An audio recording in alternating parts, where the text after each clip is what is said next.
This is Hanoi's Old Quarter, also known as the Ancient Quarter, or the 36 Streets. It was, and still is, the center of commerce for the city. Leading us through these winding streets, Steve Christensen, graphic designer and tour guide who has been living in the city for over 20 years. Steve isn't just any tour guide, though. To see his view of Hanoi,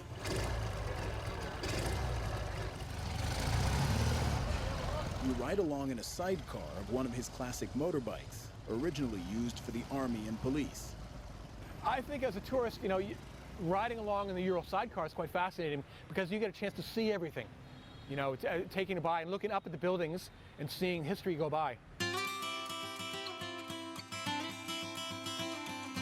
To say there is a little history in the streets of the old quarters would be an understatement.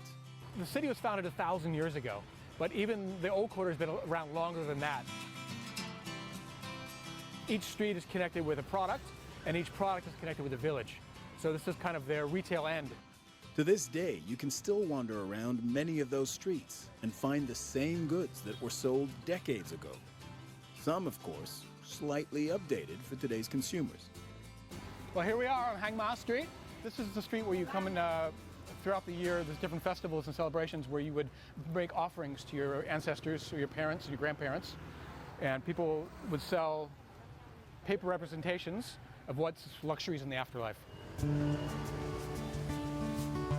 I find that the old quarter in Hanoi is really the heart of the city. There's so many people, and they're in everyday activities of their lives. You look down one street, you see people eating. You smell the food.